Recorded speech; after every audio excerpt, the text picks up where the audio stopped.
Hello, hello, hello. We are live, we are rocking and rolling, and I hope everyone is keeping safe and well.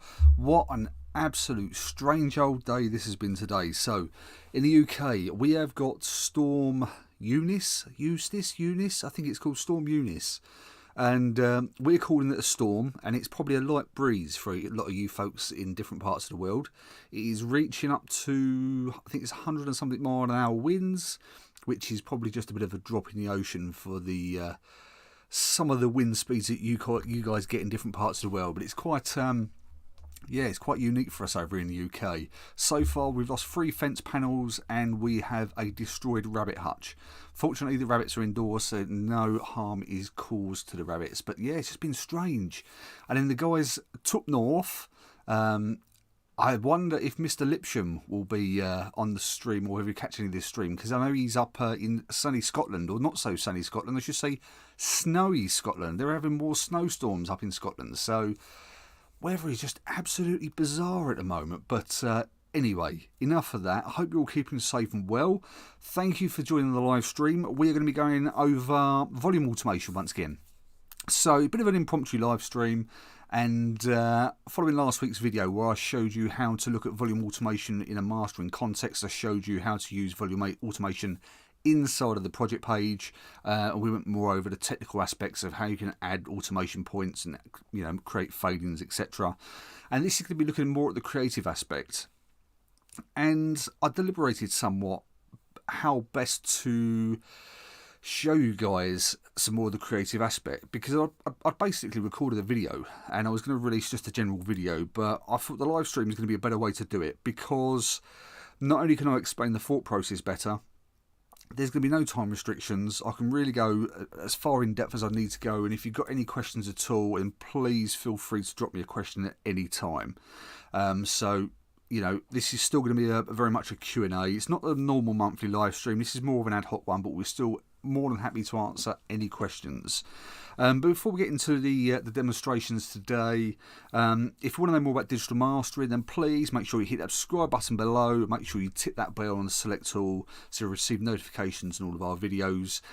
And if you like the videos, please don't forget to give them a nice big thumbs up. The thing with YouTube and the YouTube algorithm, the more support the videos get, the more likely they are to refer it to other people, and the more people to see it, the more the channel will grow, etc, etc. So if you like the videos and you like these live streams, please give it one of those bad boys, and that'd be very, very much appreciated. I left some details in the chat, so if you want to support the channel, we now have the super chat function, so any support will be greatly, greatly appreciated. And last but not least, if you obviously the YouTube channel is great, it's going really, really well, but if you want to know more about Mastering the Box and some of the services that I offer, if you're looking for a mastering engineer, I'll be more than happy to oblige. Then please visit www.masteringinthebox.net. So you'll see the website address in the bottom of the screen here. So it's www.masteringinthebox.net for more details about the services I offer, rates, etc, etc. So if you're looking for someone to master your music, please get in touch. Email smudge@masteringinthebox.net. So before we get into the preview, I just wanted to quickly mention, I've spoken about this before, and one of the things I love about not only YouTube but Persona Studio One is it's very, very much about community and working together, sharing information together, and growing great friendships. And it's part of these great friendships which really does make this this community so much more enjoyable. And unfortunately today I found out that we've lost one of our fellow members, Thomas Melkerson, who was he was a great ambassador for Studio One. He was involved in a lot of Studio One groups, and very much part of the Music to Motion. Michael Johnson, the great work he's doing there, is very much part of that group. And we have sadly we lost Thomas, which is he's going to be a great loss. So just before we crack on, I just want to say, our thoughts with all the family and all his friends throughout the world, and he will be sorely, sorely missed. So, rest in peace, Thomas. You will be sorely, sorely missed. So, bit of sad news, but it's unfortunately part of life that we have to deal with, and we have to, we have to try and move on with. So, needless to say, we will be remembering all of the many fond memories that we've had with Thomas. So, without further ado, let's crack on. I just want to give you a bit of a preview. So let's quickly change over to the screen cap software. I hope everyone can hear me okay. I'm using Streamlabs OBS. I find this fantastic. It's much easier to run these live streams. So I just want to make sure you can all hear okay. If you're having problems with the sound, then please let me know, and I can have a look into some of the settings. So let's move on over to Studio One, and let's get that out of the way. So,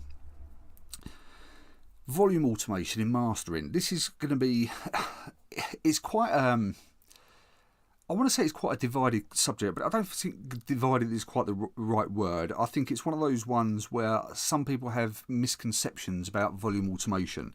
And volume automation in the mastering context, and when we generally speak about volume automation, we're not looking at it in the same way we look at it in the mixing context. We're looking at flow, balance, energy, excitement in songs, and we're also looking at the transition between songs.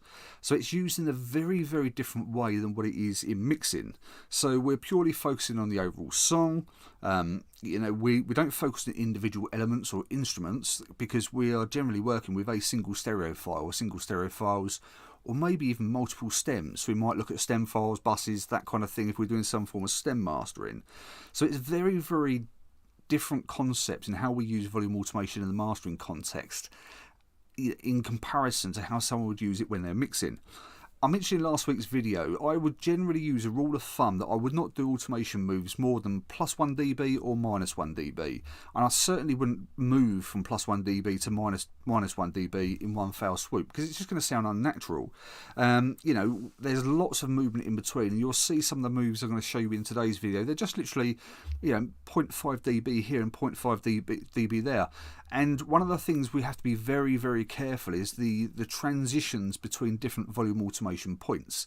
Because one thing we don't want to do is start adding automation and making the song sound unnatural. So whenever we're doing automation in the mastering context, we need to make sure that we've got that flow, it sounds natural, and it's almost a seamless transition between different automation elements. So it is very, very much a different concept than it would be with mixing automation. So, and lastly, just to mention here that I'm using Studio One. Studio One is my DAW of choice, but just to mention, if you don't use Studio One, these techniques and concepts, they will still apply to any DAW that applies volume automation. So if you can apply volume automation in any DAW, which pretty much most of them do, then you can use these techniques in any DAW. So I'm going to show you what I do in Studio One, but if you don't use Studio One, these techniques and concepts will still work in your DAW of choice. So without further ado, let's get on to example number one, and this is the song Nowhere by Billy Morgan. Billy, I don't know if you're watching. If you are, thank you for having me part of this collaboration. This was great. Billy Morgan and Friends. It's a song called Nowhere. And Billy, I don't know if you have released this track. If you have, please let me know, because I'd love to link in the description so people can find where they can listen to it, because it'd be great to share some form of released track to others to listen to. It involved many artists, lots of talented people. Billy did a great job in putting this all together. He's a good friend and a good supporter of the channel. We had some great people involved. I know Michael Johnson was heavily involved in this, and we had Rich Cresswell, talented musician, and he mixed this one, a great mix engineer. So I was really, really pleased to be involved in the overall mastering of this actual song. I'm just going to play the song all the way through, and then what I want to do is just go back. In fact, I'm just going to quickly check this now. I just want to see if there's any more questions before we do anything else. So if I go back to the mugshot view for a second, let's quickly refresh the chat. Okay, no worries. So let's go back into it and let's play the song. I'm going to play the song all the way through so you can get to listen to the song. And I'm going to shut up for a few minutes and we'll play the song all the way through. In fact, I'm just going to check the automation. It is, make sure it's bypassed. So here's the song without automation.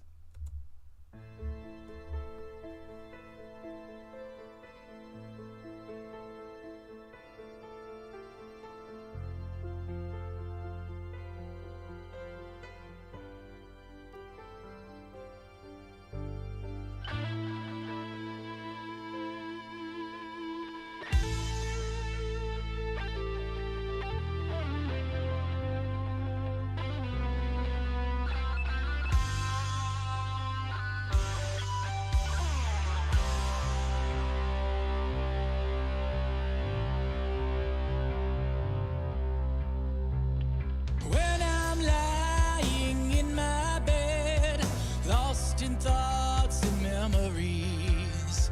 You are always with me, Lord, you are there. When I rise on the wings of the dawn, your hands are there to guide me. From the heights of heaven to the depths of the earth, you are there, you are there. I'll praise you forever, for I am fearfully and wonderfully made. In the darkness, you see me, you make the night shine like the day.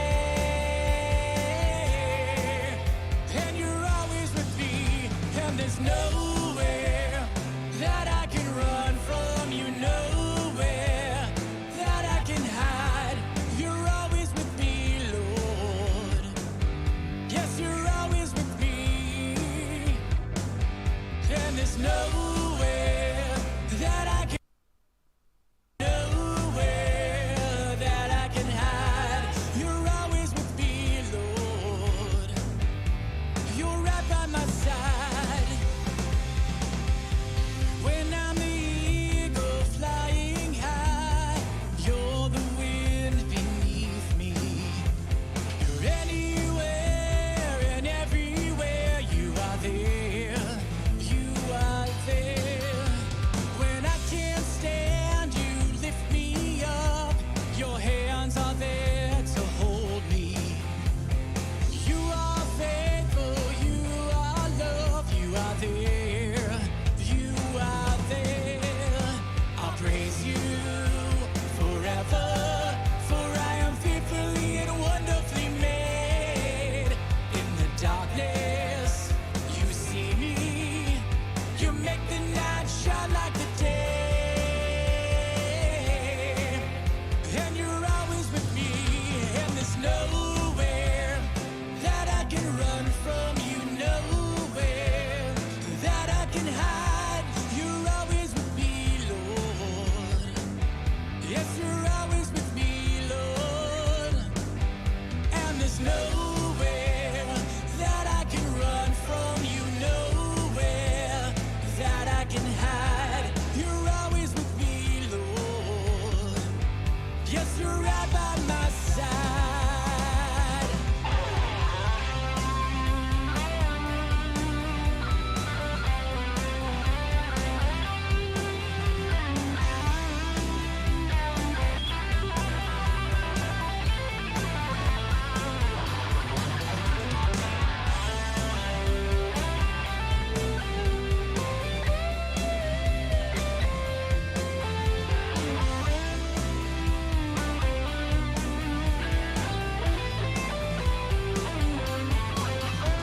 I'll praise you forever, for I am fearfully and wonderfully made.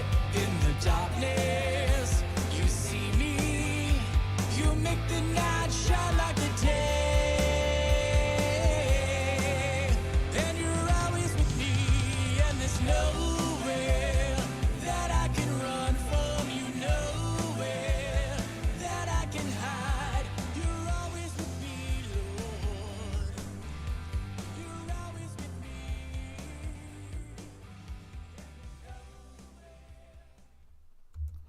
There we have it. So that's the song all the way through. If you do notice, there's some slight dropouts in audio as we go through. It's not Studio One, it is my computer.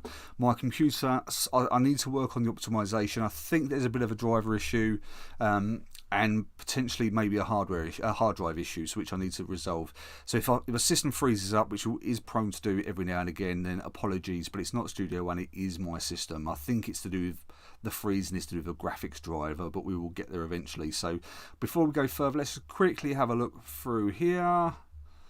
So we got, okay, no questions, fantastic. So let's go back then. So it was a great song. We can just hear and we can see from the waveform that it's actually quite a dynamic track in itself. But one of the things I really wanted to showcase in this particular example was how you can achieve greater separation between elements. So for example, if we've got, say, an intro, a verse, pre-chorus, chorus. We've got all different elements, and what we can actually do is use automation in these particular elements to create greater separation and more energy and flow as the song moves through. So for example, you might want to choose the verse with a slightly lower volume level with the automation and create a build going into the pre-chorus and then build up once again into the chorus. And then you might want to do a drop down back into the verse and build up again. So you're creating more volume flow and create more excitement as the song moves on. And that is very much kind of the example that I want to show you with this particular song here. So I'm just going to engage the automation lane inside of Studio One by pressing A. And this is the automation lane here. So just going to make sure I've got everything set up. So we click Billy Morgan and Friends, Billy Morgan and Friends there, and let's turn the automation on. I'm going to show you some clippets with things on and bypass. So first section first, this is going to be the intro. So we start with a lovely melodic piano piece. I believe this was Michael Johnson that played this. It's a great piece, which then goes into a lead guitar section right here. So this is the piano, the lead guitar kicks in around about here, and it then goes into the verse at this point here. And you can see I've added a little bit of volume automation here and with a little bit of a fade out going into the actual, into the verse itself. So let's just play this little section. I'll bypass the automation first and then we'll engage it.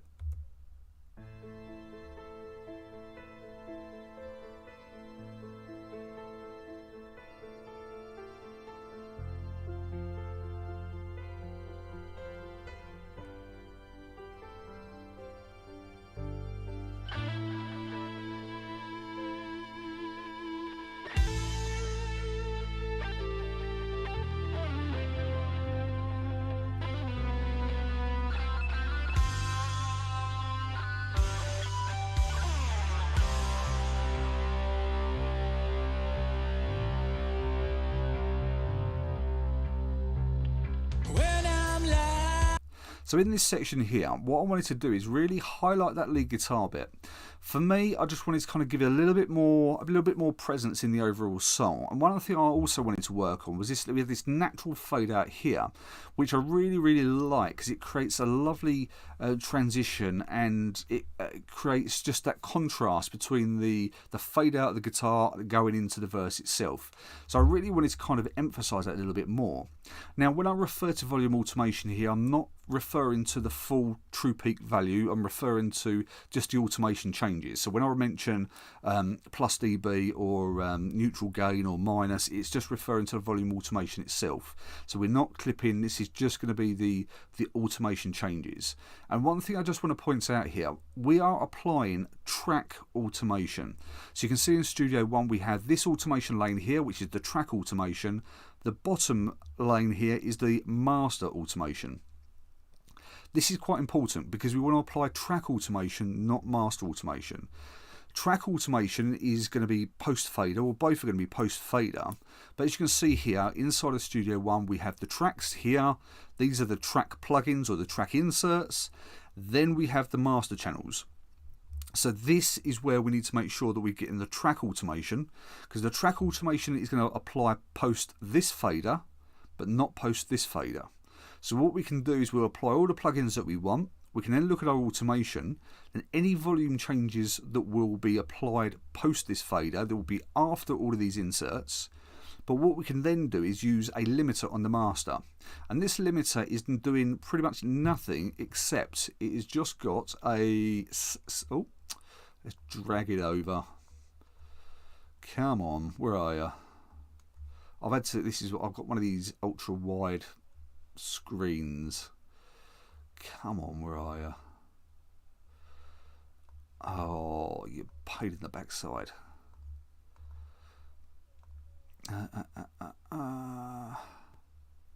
Let me try this. Let me remove it and I'll put it back in. Where I'm using it's an ultra wide 34 inch, and it's, when it comes to doing these things, it's a bit of a pain because I have to keep changing the screen resolutions when I do a live stream or a video. Okay, so we just get the limiter back in when it wants to do it. Come on, guys. Yeah, so let's put it back over there. Alright, you have to take my word for this. So there's a limiter. It's doing nothing except it's going to have a In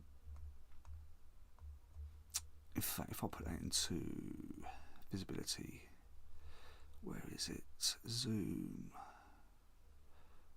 There we are. Windows. If I put it into full screen for a second, will that let me just drag it enough?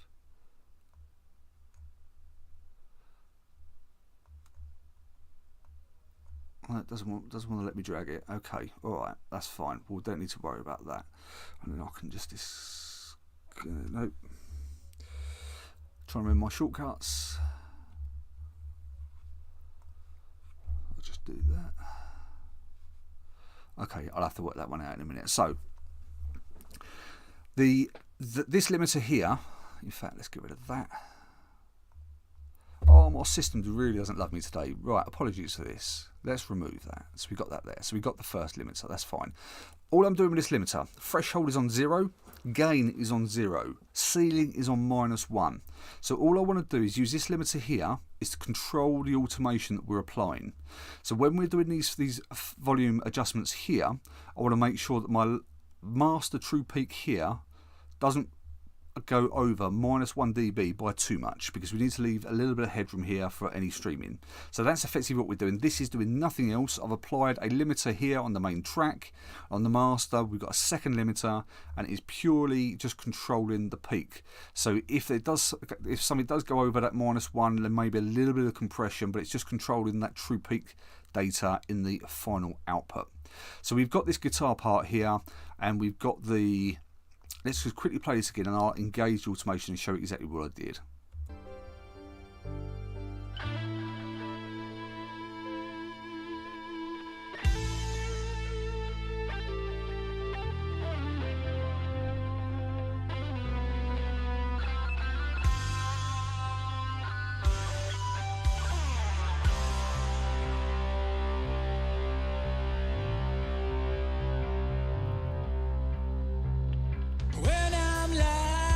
Right, let's engage it, and this is with the automation.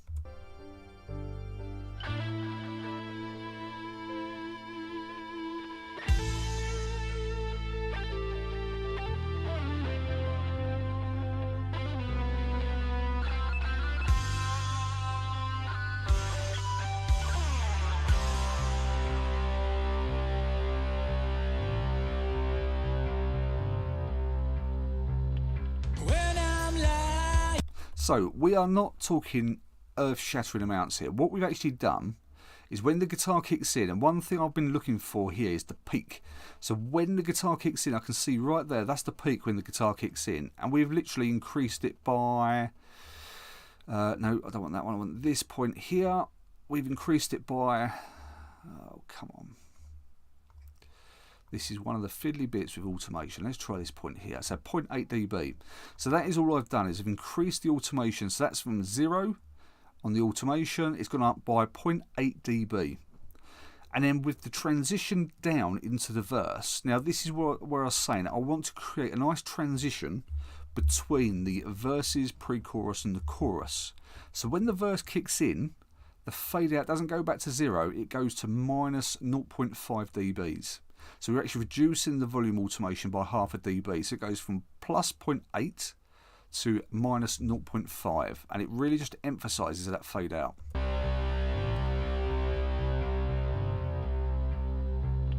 When I'm lying in my bed, lost in thoughts and memories, you are always with me, Lord. Okay, so we've got a nice transition, and now we've got a slightly quieter element of the first verse. And what I wanted to do is actually create some build-ups. You can see we've actually got pretty much 2 build-ups here. So this is the transition from the verse into the pre-chorus, and then the pre-chorus into the verse. And we're actually moving the automation from -0.5, and that then goes to back to unity gains, so 0 dBs. So the pre-chorus maintains 0 dBs on the automation, and then the chorus is then going to increase to +0.6 dB. So we're not talking massive moves here, it's just small moves. So let's take a listen to the transitions without the automation. To the depths of the earth, you are there, you are there. I'll praise you forever. And once again, I'm listening here. So look at the waveform. Let's see if I can just zoom in a little bit more here. Look at the waveform. So I'm looking for the peaks when there's a natural transition point. So I'm listening to highlight where the transition points can be and then where we want the automation gain to increase. So take a listen once again for the transition points. You are there, I'll praise you. So we've got that little bit of a drum feel that kind of creates a lovely transition point in the automation. So let's engage the automation now and let's take another listen. You are there, I'll praise you forever, forever. So it's subtle once again. Let's go back a bit further. There, you are there, I'll praise you forever, forever. So it's literally just creating those nice subtle moves, but little volume changes. And this is the same applied to this area here. So this is the pre-chorus going into the chorus, and we'll quickly go into bypass. Let's quickly shift and scroll. Let's bypass the automation here, and let's listen to this section onwards. And you're always with me, and there's nowhere. And you're always with me, and there's nowhere. See, for me, I could probably drag that back a bit further because that is the natural peak point there. So take another listen. And you're always with me, and there's no. So when you got those natural drum fills, that is probably a better place to put this. So let's move that back to that point there. So it's moving from 0 dB up to 0.6. And that is all we're doing. So let's take one more listen before and one more listen with the automation applied. And you're always with me, and there's nowhere. So that's before and this is after. And you're always with me, and there's nowhere that I can run. And I just want to highlight this, or really kind of just showcase this. So let's take a listen from this area. So back before the transition, this is from the verse into the pre-chorus and the pre-chorus into the chorus. And I just want you to really listen, because I'm hoping this is going to come across that it's going to be quite a natural transition. So let's take a listen to this from about here and then listen to it right into the chorus when the chorus begins. Depths of the earth, you are there. You are there. I'll praise you forever, for I am fearfully and wonderfully made. In the darkness, you see me. You make the night shine like the day. And you're always with me, and there's nowhere that I can run from. You nowhere that I can hide. So it's very subtle changes, but it's just given that volume shift. So we're going from different volumes from the verse into the pre-chorus, and once again from the pre-chorus into the chorus, into the chorus. So the pre-chorus into the chorus, and once again we're not talking massive amounts here. We're going from 0.5 to plus 0.6. So it's literally 1.1 dB change. That is all we're looking at. We're not looking at massive ground-breaking levels here. Now, this is the transition, and this is what I mentioned about earlier on when I said about the natural transitions and where we look at stepping the automation. So this is the transition from the chorus back into the verse, or the second verse. And there's two things I just want to say here. The second verse, let's just take a listen to the second verse in isolation without the automation. When I'm the eagle flying high, you're the wind beneath me. So the second verse naturally has more energy than the first verse. So I don't want to repeat the same automation move as the first verse, because the first verse is meant to be quieter, the second verse is meant to be louder. Now, the second verse isn't massively different overall. I believe it's minus 0.4, so it's only 0.1 of a dB. But don't forget, that's already carrying extra energy than the first verse anyway, so it's going to sound louder than the first verse. But where we're going from 0.6 to minus 0.4, it's a dB swing, and it sounded quite unnatural. So what I actually did is, in this area I stepped the automation. So let's just listen to this transition here. When I'm the eagle flying. So we got a lovely nice long drum fill, which made it very, very easy to create a nice step transition. So the first thing we're going is from plus 0.6 down to plus 0.3. It then maintains plus 0.3 and then reduces down again to minus 0.4. So it's fading down, maintaining, and fading down again. So let's take a listen with the stepped automation.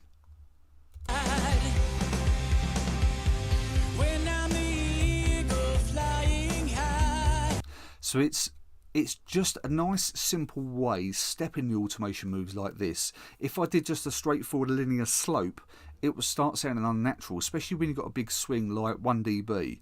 It can sound quite unnatural. So in this technique, you can always step the actual transition. So maintain maybe half the distance you want to get to, maintain it for a short while, and then transition the slope off at the end. So that is what we've done there with the transition between the chorus back into the second verse. And then let's shift and let's drag across, and then we have the same build up again. So this then goes back from the second verse into the pre-chorus.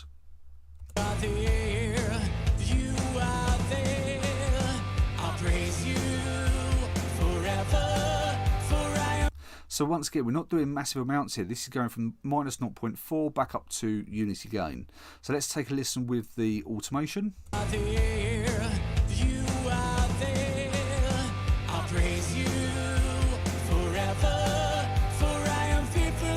So it's just created a nice gradual transition. It's adding a little bit more energy in the pre-chorus. And once again, if you put the peak of the automation, so right here, if you add that, apply it to the transient and make sure you can get that transient hitting a bit more, it just creates much more excitement in the overall use of automation. And then once again, we're going here from the pre-chorus back into the chorus. So this is going to be from 0 back up to plus 0.6.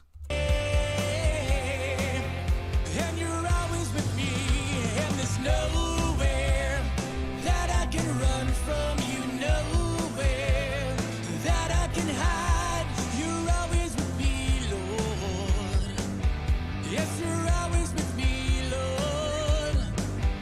And there's nowhere that I can run from, you nowhere that I can hide. You're always with me, Lord. Okay, I'll stop it just there, because this is a very interesting part where we transition into the guitar solo, and I may just need to adjust this slightly. So if we move across slightly here, let's listen to this without the automation.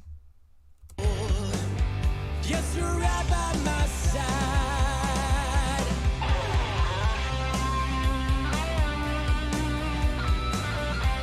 So it goes into the lead guitar, and what I wanted to do is almost maintain the same volume as the chorus. So the lead guitar has the same chorus, but I wanted the volume to dip slightly in the drum fill to then build back up into when the lead guitar started. So what I've created is the automation point here at plus 0.6. We've got one here that goes back to 0, and it then builds up once again to plus 0.6. So there's a little fade out and a fade back up to kind of create that extra energy going back into the lead guitar. Now, having listened to this back, I know this actually starts at the slide rather than the actual main notes. Let's take a listen here. What's right here? Right, so if I move that across here, right, I want that to be plus 0.6, that's fine. Yep, okay. So we've got the, so plus 0.6 down to 0, plus 0.6. Let's engage the automation. Yes, you're right by my side.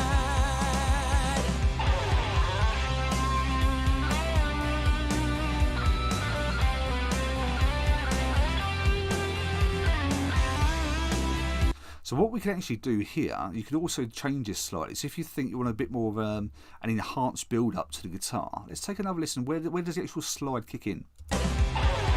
Right there.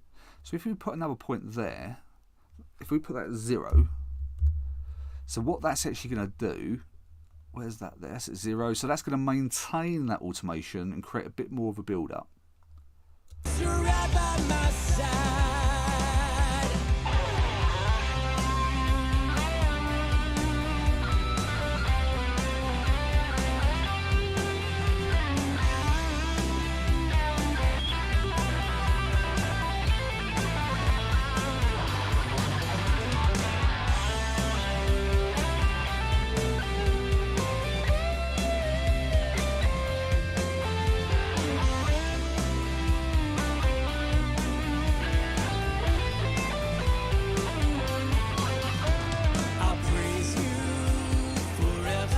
we got a nice transition there back from out of the guitar solo into like the final pre-chorus, and it's just another great way to do it. This is going back from plus 0.6 down to 0, so it's not taking it down too much. 0 was the pretty much the default level we used for the pre-chorus, so it's just taking it down. I don't want to take it down too far, because if we start to take it back down more to the level of the verses, you're going to lose that energy that you've got in the pre-chorus. So it's just going from plus 0.6 down to 0. So let's do a quick before and after. I'll praise you for, And after. I'll praise you forever. So it's a really subtle volume change, but it's just going to add that little bit of ear candy to create a little bit of difference. Now here, I just want to quickly see, I did this the other day, so that's plus 0.4. Okay, so what I did, so this point here is 0. Okay, so what I've done in this section is create a little bit of a build, because the song, that should be plus 0.4, and in the end here we'll be back to, should be 0. Minus 0.2. Well, let's put that back to... no, we'll leave it at minus 0.2, because I can show you why I've done that in a second. So, what I wanted to do in this last section, the song doesn't really finish in a big way. It kind of fades out. So we've got quite a long fade out. If you play it from here... There's nowhere that I can run from you, nowhere. So what I actually decided to do with this, the fade out starts when the last chorus comes in. So we got the transition from the guitar into the last pre-chorus. It started at 0 dB, and I just wanted to build just a little bit of energy here. So I set this automation point here at plus 0.4. So all that's doing is very gradual build up in this section here. Let's take a listen. I'll praise you forever, for I am fearfully and wonderfully made. In the darkness, you see me. You make the night shine like the day. And you're always with me, and there's nowhere. So this section here was just a maintaining of that automation.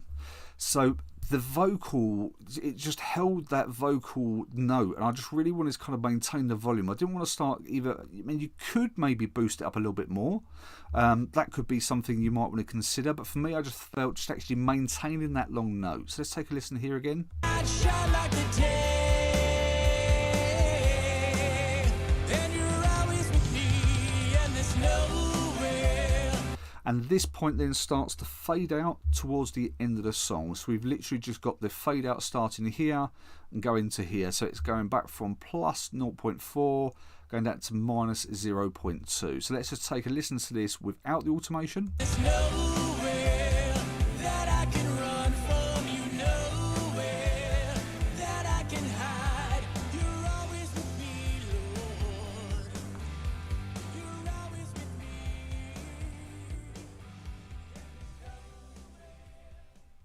And let's put the automation back in.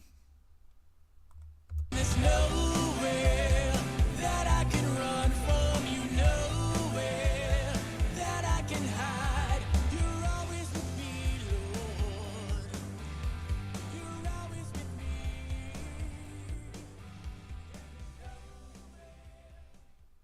So it's just subtly just enhancing that natural fade that it's got there already. So let's play the track all the way through once more, from beginning to end, and then we'll, with the automation applied, it's going to be very subtle, but it's just a nice way to create separation between the different elements of the song and just giving that little bit more excitement to the overall flow. So let's take a listen with the automation.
the dawn, your hands are there to guide me.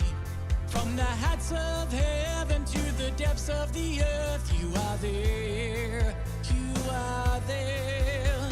I'll praise you forever, for I am fearfully and wonderfully made.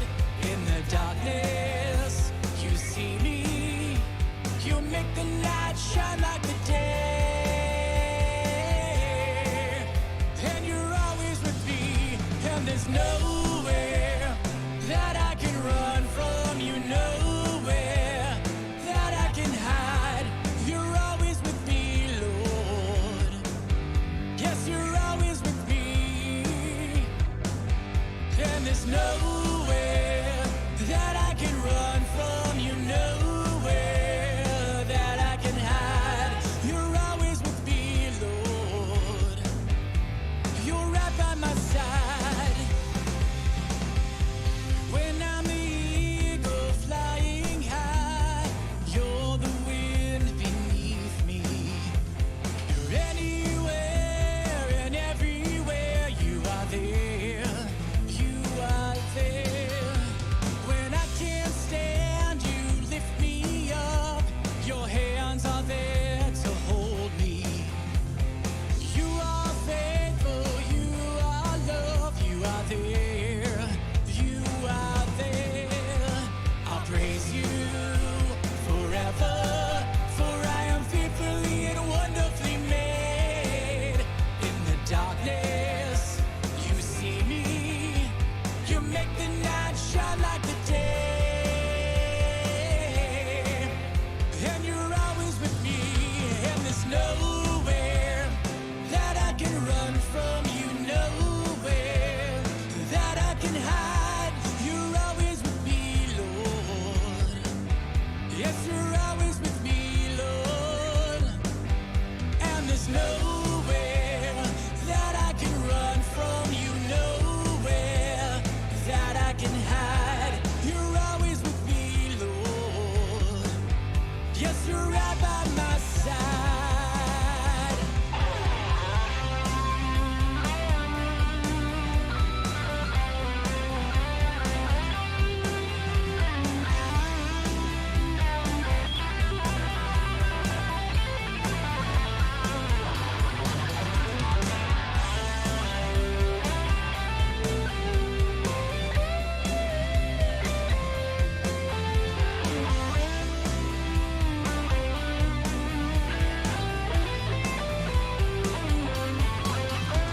I'll praise you forever, for I am fearfully and wonderfully made. In the darkness, you see me, you make the night shine like the day. And you're always with me, and there's nowhere that I can run from, you nowhere that I can hide. You're always with me, Lord. You're always with me.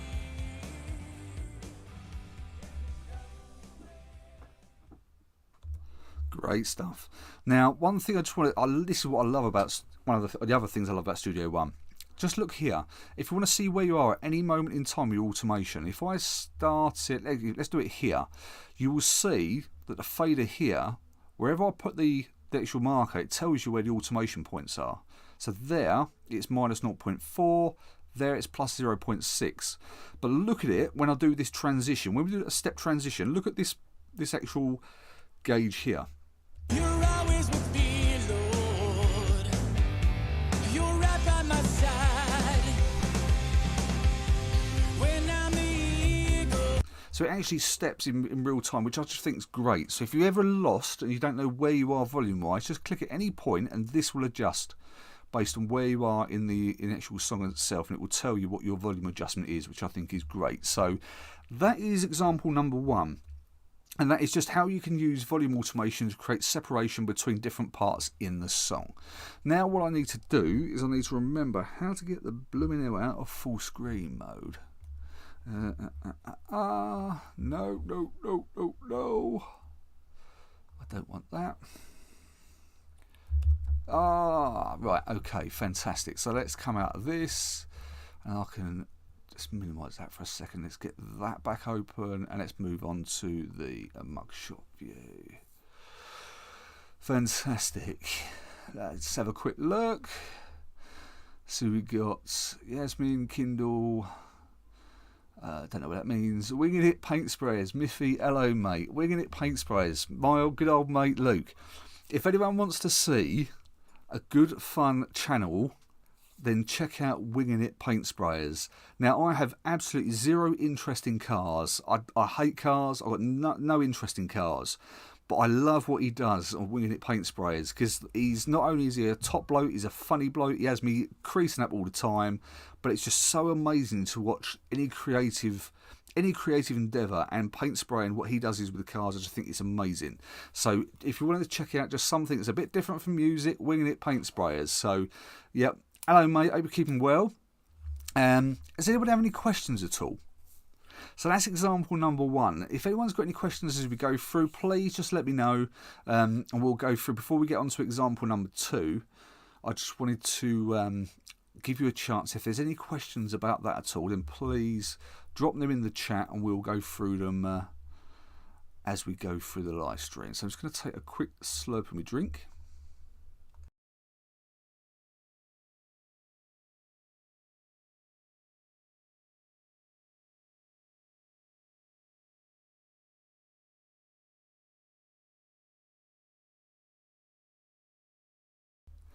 Okay, so let's crack on then with example number 2. Go back there, do that, and let's reduce that down. So let's go on to example number 2, and this is the song, once again, this is the song Kurdistan Waltz by IDDQD Sound featuring Jayne Lamo, and I absolutely loved mastering this track. Aria is just a top bloke. If anyone uses Reaper, you must check out the IDDQD Sound YouTube channel, because he is an absolute Reaper ninja. He's got something stupid like 250 videos that he's done in, I think, about a year. And what he does with Reaper is just absolutely amazing. And he's not only talented at Reaper, he's a great musician. He does all sorts. He does songwriting, mixing, editing, video editing, you name it, he does it, and most of the stuff he does with Reaper. But when he said that he had this song, I really wanted to master this one for him, and I'm really glad that he let me do it. I featured this in last week's video, but I wanted to take another look at this because it creates a lovely contrast in comparison to Nowhere. Nowhere, we used the automation to split up different elements in the song. In Kurdistan Waltz, I've actually done a slightly different approach, in that rather than use it to break up different elements in the song, because this has got a lot of great dynamic elements, a lot of energy elements, and some different changes in the energy throughout the song, I wanted to use automation to enhance those natural changes. So it was a great contrast to what we did with Nowhere. And yeah, that's basically it. So it's I wanted to use it to highlight and enhance different emotional aspects of the song, rather than actually trying to create separation between the different elements. And this starts off pretty much straight away. So in the beginning of the song, we've got this, it starts off with like a vocal swell type thing coming in, and let's just make sure we've got the automation bypassed here. Let's take a listen right at the start.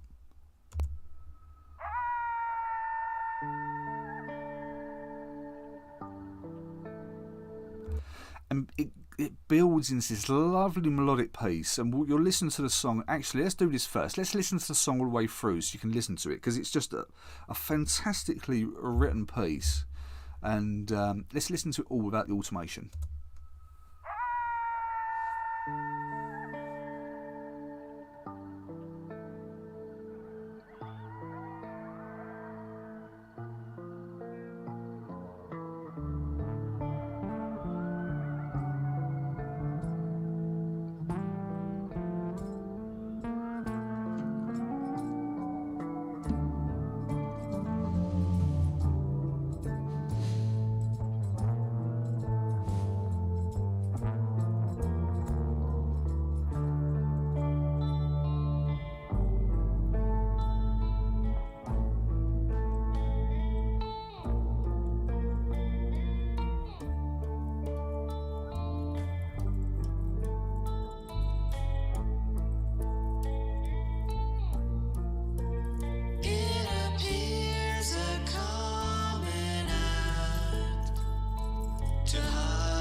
Oh, I love that. It's just got great energy for it's different. It's like that different contrast between the quieter elements and the louder elements. It's just got fantastic build up, and it drops off and builds up again. The energy throughout just builds up in lovely places. So I really wanted to kind of emphasize that. And that's pretty much what I've done here. So if we go back now to right to the beginning, so we listen to the vocal swell. So let's just recap there. So we got the vocal swell right at the beginning.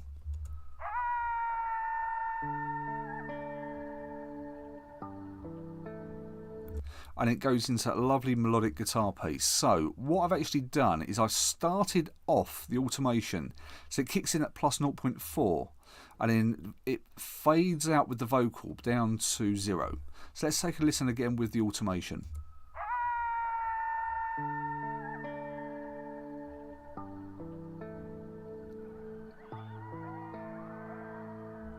So it's very, very subtle, but it just gives a little bit more of an enhancement to that vocal swell right at the beginning.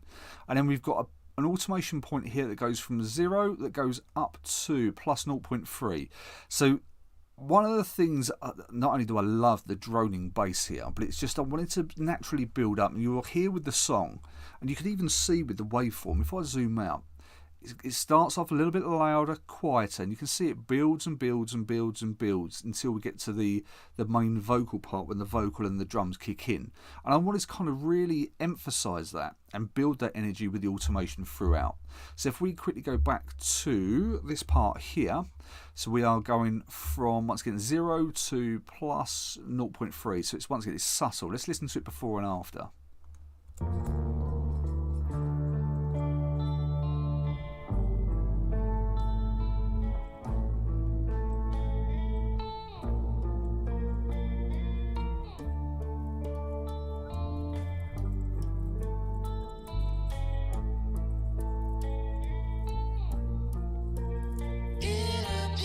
So if you listen to it once again, just around here, it's those drumsticks, it's that drumstick noise, and it kind of builds in volume, so it makes a natural blend for the automation to build that little bit of energy in that point, and just to really kind of enhance that a little bit further.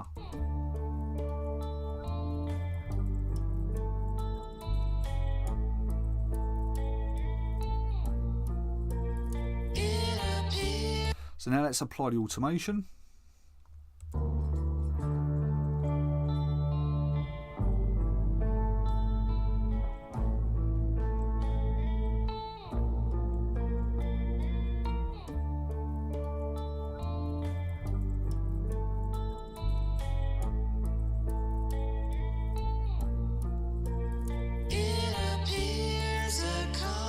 So it's really just emphasising those different builds in the natural volume that we've got with the mix.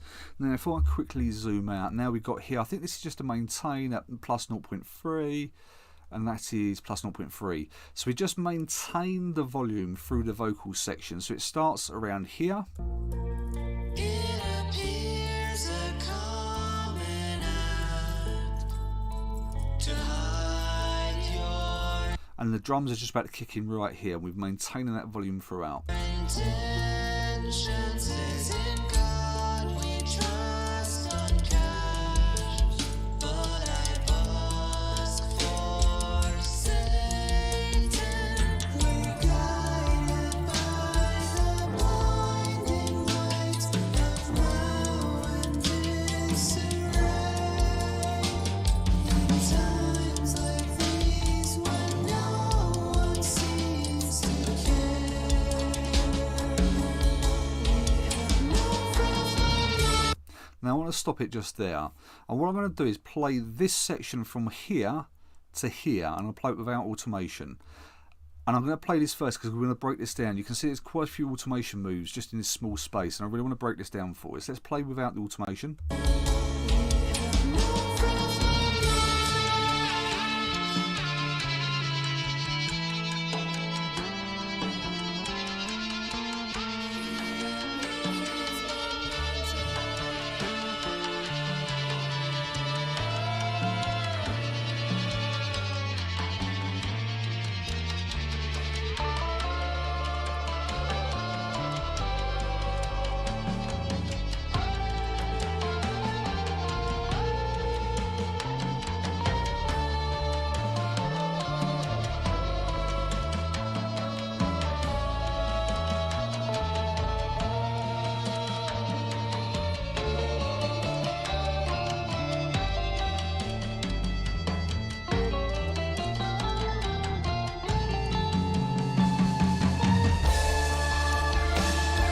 So it's great, it just ebbs and flows, and it's got those almost like natural automation points already built in.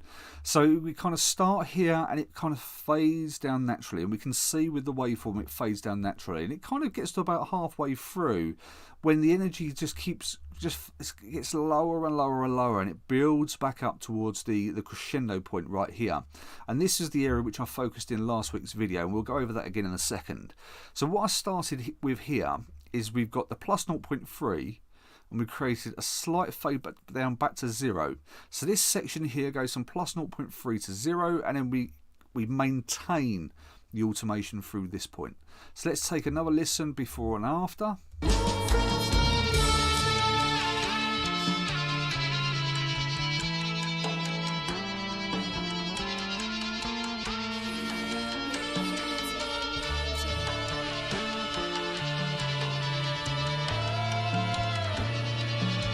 And let's apply the automation.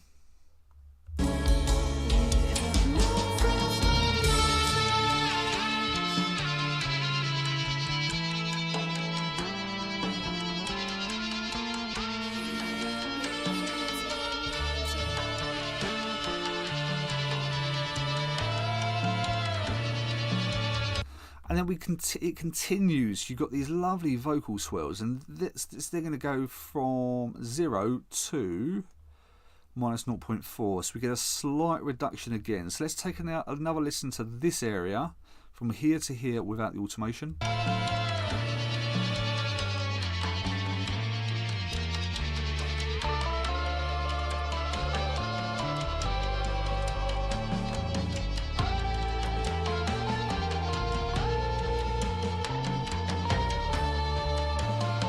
And let's apply the automation from here.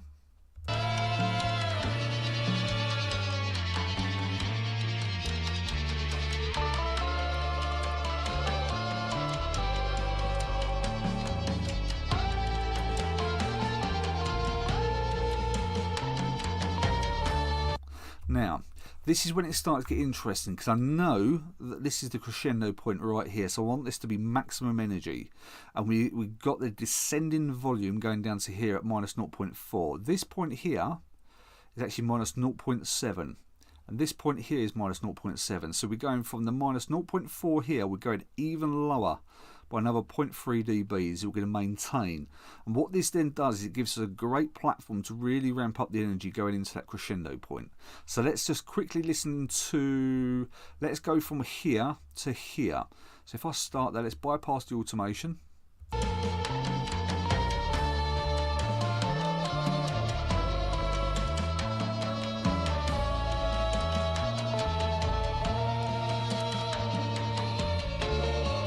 And with the automation,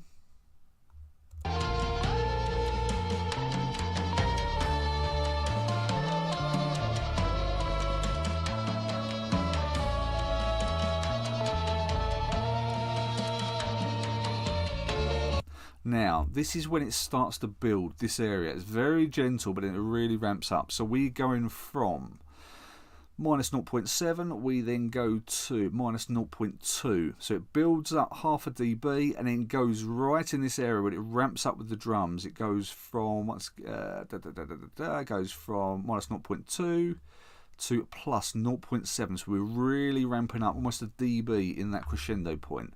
So let's start here without the automation.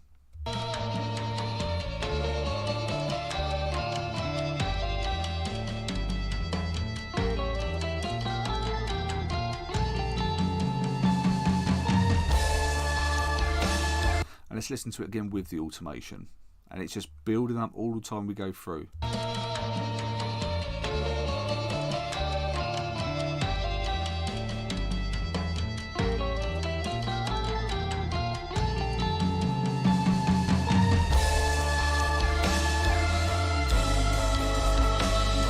So you can really use the automation here to your advantage and really just build that energy in that area.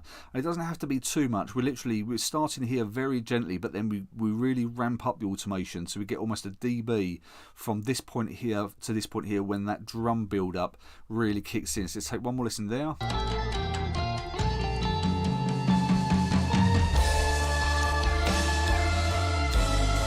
And just look at the waveform once again. The points are very much, they're looking for the peaks. So when the hits are coming in, when you want to start the energy, the build to where you want the maximum energy, be right at that crescendo point, that is where we are setting the automation points. And then we maintain the automation all the way through this end section.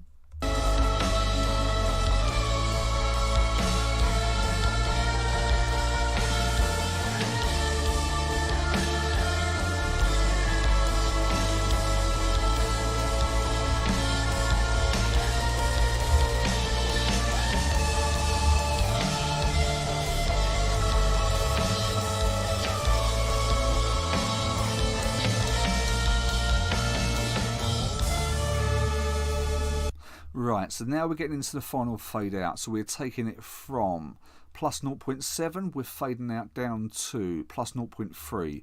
And we're stepping the automation reduction. So we're reducing it by 0.4, we're maintaining it at 0.3 in this area, and it finally reduces down to 0.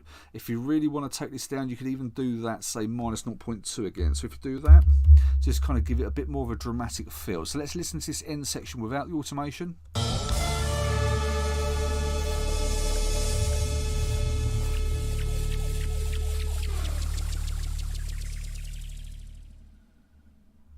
And with the automation.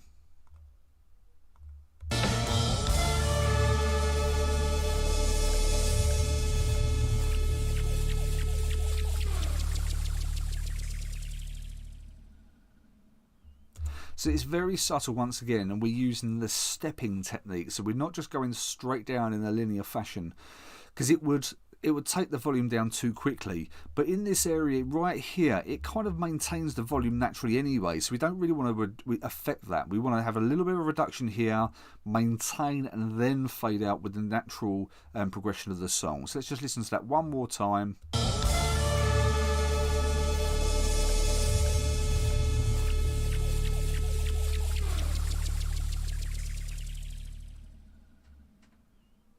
Okay, there we are. So it's just another great way to approach volume automation when it comes to mastering. And say, rather than thinking about it like we did Nowhere, where we was looking for separation. This is working what we've already got and really emphasising those different points. So I hope this has given you another good way to look at volume automation from a mastering aspect and really using it to enhance certain areas in the song, rather than the first example where we looked purely at creating separation between the different elements. So those are the two examples I wanted to show you today. Let's quickly go back to the mugshot view. Okay, let's have a quick look. All good, hope you're well. Vocal cords are sounding good. Thanks, mate. Thanks, mate. Is the piano intro too soft? Is the piano intro too soft? What is that in the first song? Is that in Nowhere, Steve? Is that the in the first song Nowhere? I don't think it is too soft. I think it fits well. It's designed to be very mellow in the area with a build. So really kind of the volume kicks in when you've got the lead guitar comes in, and we wanted that nice transition. It was something that was really thought of in the production phase before I even got involved. So is it too soft? It was subjectively, objectively, whatever the term is, it was the decision that was made, and I think it sounds good. It gives a nice transition between that melodic piano piece, and then you get the real hit when the lead guitar comes in. So it may be a little bit soft. It depends on what you feel. I think it works. I think it works quite well because you get that real good natural separation. I've got to sort the bin lids out, bud. Keep up the good work. Love you lots. Cheers, Luke. Bin lids, UK Cockney rhyme and slang for kids. If anyone's wondering what he means by I've got to sort the bin lids out. Do you consider loudness, dynamic range when mastering, or is that a mixing issue? Both. Absolutely both. I mean, loudness and dynamic range, if you squash the mix, you can't do anything with it with mastering, so it has to be both.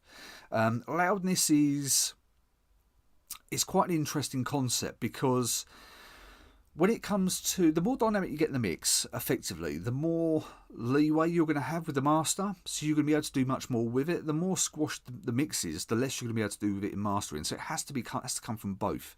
And if you're going for a really loud master, if you've squashed the life out of a mix, you can't really get a loud master because there's not really much you can do. Limiting is just going to squash it even further. So it's even if I think this is where people need to understand the difference between when we're talking about dynamic range and loudness when it comes to mixing.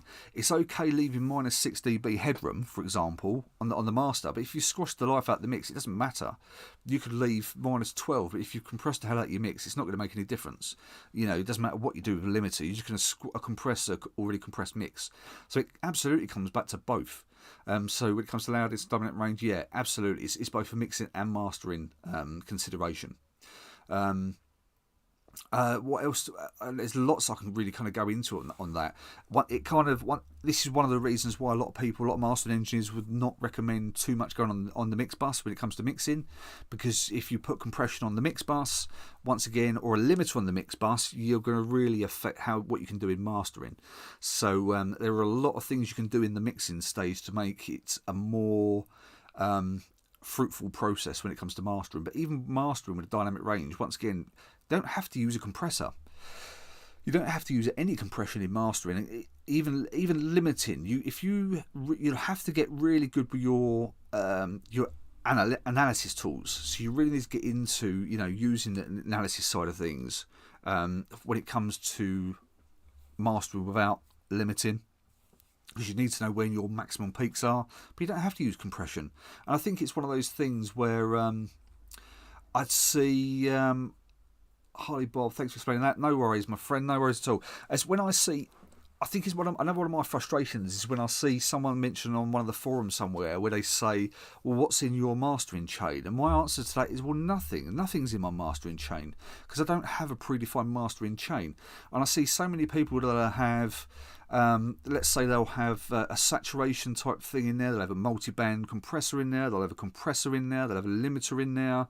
Well, if you use saturation, saturation by default, any saturation distortion is going to apply natural compression. If you're then using a multi-band dynamics processor, that is compression. If you use a compressor, it's compression. A limiter, it's compression. And it's kind of like, if you're using that by default, then you're just running the risk of really kind of squashing the overall master. So I don't run with any default chain for mastering. It's very much kind of, my choices are based on what the song needs. It is very much like that. And once again, when it comes to a multi-band compressor, don't feel you have to use all the bands. If you just want to control the low end, bypass all the other bands. Just use the low band. Just if you want to control the high end, just use the high end. Or if you just want to do the low and the highs and leave the mid range alone, fine. Or vice versa, just do the mids and I would really focus. There's so much you can do in mastering when it comes to maintaining dynamic range. But dynamic range isn't always the be all and end all, and this is another thing that I think people kind of get a little bit confused with, and this has been explained in quite a few ways around the -14 LUFS, and there's a few faults on this process where if you have these plugins where if you master a bit hotter, and I have to say it, the Studio One target loudness feature I'm not a fan of, because it's very, for me, in the way I read it and listened to some of the marketing material, it's kind of positioned where if you master to -14 LUFS and click that target loudness button, you will have more dynamics. You won't, because if you've mastered to say -12 LUFS integrated with a true peak level of -1 dB, and this was something that I explained earlier on in the forum, the way that will work, the target loudness, is it tries to emulate what the streaming platforms do with the loudness normalization, in which it will attenuate the overall volume to get your LUFS integrated down to -14. But the way they do that is by reducing your true peak level down by 2 dB. So if you've got, let's say you're going from -12 to -14 LUFS, so they'll do that by moving the true peak from -1 to -3. So whilst you'll get your perceived loudness to -14 LUFS, your true peak level will actually be moved down to -3. Well, it's quite interesting, because whilst your perceived loudness overall will be -14, your peak data, so your maximum loudness, will be reduced. So that is, just by getting it to -14 doesn't mean you're going to have more dynamics. In fact, if you use something like that, it's just going to be sound the same, just a bit quieter. Whereas if you want to get the most dynamics and you want to reach that -14, you'll have to do it manually, and just make sure you use your ceiling on your limiter to get that -1 dB true peak, and don't push your limiter so hard. Just make sure that your main output is reaching -14 LUFS integrated with a true peak level at -1. That is basically it. That is really what you need to do. But dynamics is, it's the balance. It's the balance between loudness and dynamics. Just because someone says that dynamics is the way forward, doesn't mean that you have to get your track massively dynamic. You get it to where it sounds good, and this is why I always say don't worry about a target loudness, just master it to the stage where you think it sounds good. Those two examples I showed you there, nowhere I think was around -12, and I think the Kurdistan Waltz in this example, I think it was around -14, but I think the actual the release master, I think, was around about -12 again. Because it sounded great at those levels. It's the balance. It's getting that balance right between dynamics and loudness. If you start pushing it way in, then obviously you're going to lose your dynamics.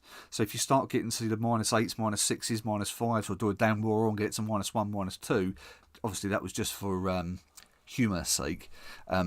If you really start pushing it, you're not going to have any dynamics. You get distortion all over the place. So it's really just finding that balance. And just because someone says you have to hit -14 because it's give you the most dynamic master, that's not the case. Well, that's not the way to think about it. You get to the loudness that you want to get it to. So there's loads of ways. Dynamic range and loudness is such a vast topic. I could talk about it for hours. Yeah, I love it. I love it. I'm really passionate about getting the right sound at the right time, and I think people are either like very super conservative or super loud, and there's so much space in that middle. You know, there's so much space in that middle that we can all use. Why not use it? You don't have to go super crazy. You know, get it somewhere in the middle and try and achieve that balance between loudness and dynamics. That is certainly the approach that I take. So we've been going for now around about an hour and 23 minutes. Anyone got any questions at all? It doesn't have to be relating to automation. Any questions in general? If anyone's got any questions, we'll go through some questions now. I just want to say it's great to have some different people. I know I've done this a slightly different time and it was a little bit more impromptu, but it's great to have some different people involved with the live streams as well. So Harley Bob, great to see you. I don't think I've seen you on the live stream before, but it's great to have you participating. And it's really good. I love the fact that the community is building, the channel's building, the subscriber count's building, which I'm really thankful for, and it makes it for me all much more worthwhile. Okay, so I'm looking here and there's no more questions coming through and the viewer counts remaining static. So what we'll do is we'll call it a day there. Hopefully you found this useful. You know, I've just showed you some of the ways that I interpret. Run with this how you see fit. None of this, there's no rules. Once again, you just want to remember that we are really looking at, we're not looking at rewriting the song here. And I think this is where people, this is where the I don't want to say animosity, but it is kind of like when the mix engineers say, well, you shouldn't really be automating the mastering process. It's not mixing. This is what I'm trying to say is, you know, we're not looking at major changes here. We're looking at very subtle minor changes to really enhance different parts of the song, whether it's creating separation, whether it's enhancing certain bits of the mix. Do it. Don't do massive changes. The -1 +1 dB rule, it's a general rule of thumb, but just think about the artist's intent and look at the transitions. You want to keep things sounding as natural as possible. So I'm hoping this has given you a couple of ways to approach volume automation from a mastering context. No worries, Harley Bob, thank you for coming. And yeah, hopefully someone's going to take something from this, and this is going to help you with your masters moving forward. Once again, just to reiterate, if you do want to know more about digital mastering, please make sure you hit that subscribe button below. And if you like this live stream, the more the videos that get liked and the more live streams that get liked, the more the YouTube algorithm will refer it to more people, and the channel will continue to grow. And please, if you do want to know about some more of the mastering services I offer, visit www.masteringinthebox.net, and there's details on there about what to expect. I'm even offering, I should have mentioned this earlier on, I'm even starting to offer free test masters. So if you're not sure and you're like, oh, I don't know whether I can afford, or I don't know what benefit I'm going to get from mastering engineer, get in touch. We're offering free test masters. So if you want a free test masters, drop me an email, smudge@masteringinthebox.net, and let's have a chat. We'll do a free test master, see if it's a good fit for you and a good fit for me. And if it is, then we can discuss the finer details of the actual mastering project. So, yep, all the details about what to expect, what's involved. I do, as a matter of course, I love to get in, really get into the artist's head as to what their interpretation is, what their end view is. So we'll do video calls and we can do the free test masters and all sorts, and all the rates and everything are on there. So yeah, that's it for me for today. There'll be more videos coming soon. I need to get back into a more strict routine with these things. This week's been a little bit over the place because we've had half term in the UK, so the kids have been off, and with the lovely storm today in the UK, it's been somewhat of a challenge. But yeah, enough of my waffle. As I've said many times before, there's more waffle in me than there is in a Belgian bakery. So I hope you found this useful. Thank you once again for joining, and all that's left for me to say is I hope you'll keep safe and well, and I'll see you